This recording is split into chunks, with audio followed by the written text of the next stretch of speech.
Alright, hello everyone, welcome to another video. Today we're going to go over just some kip drills and ideas. This is just going to really help break down the best ways to build strength, shape, and timing for a powerful kip. First up, we've got ab rollouts from the knees. This builds core strength and hollow body positions that are essential for the glide swing and pullover phase of the kip. If you can't keep a tight core here, your kip will break. So the couple key points to keep in mind while doing these is to always try to maintain a rounded hollow body shape. You want to try to avoid arching your back because your core is going to be what really controls the movement.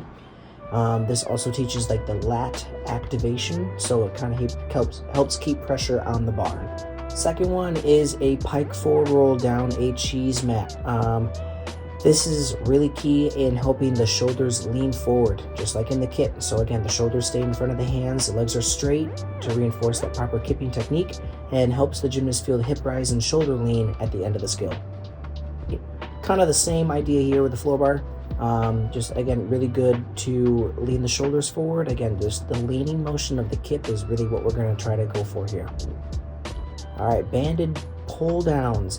This drill isolates the pull phase of the kip using the resistance bands, right? So the lats and core are going to stay engaged. It helps build the strength for that pull down action at the end of it, and it again teaches that downward pressure needed on the bar throughout all phases of the movement.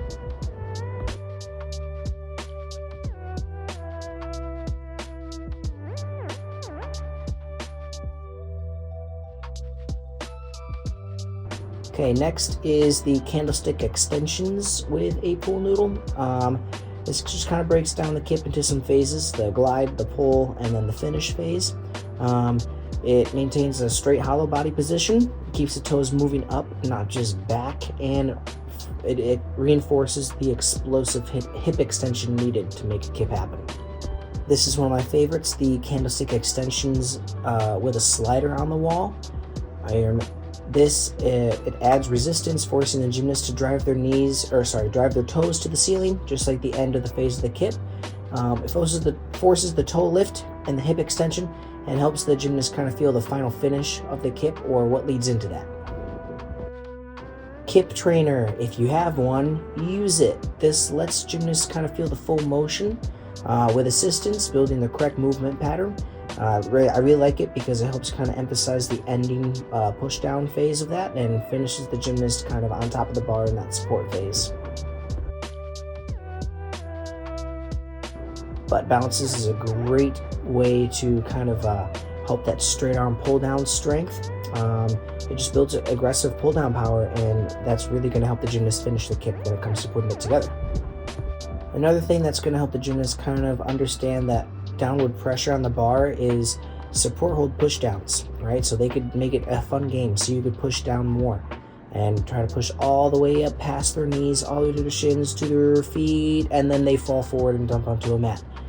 This enforces the core engagement, and then obviously that downward pressure, which is so important for the finish of the kip. All right, next up we have they're laying on a box, their toes are going to come to the bar, and then they're going to come right back down. So nice, slow, and controlled motion so the gymnast can feel where their toes should be. Their main focus is going to be on lifting the toes up and not bending the legs. Helps correct early hip drop, the problem that we see in the kips with that too. So again, this is just really good for form and just knowing where their body is. Here's an all-time favorite, stem rises. One of the best ways to build explosive power for kips. Focus on pressing into the bar and builds that shoulder and arm strength needed for finishing the kip.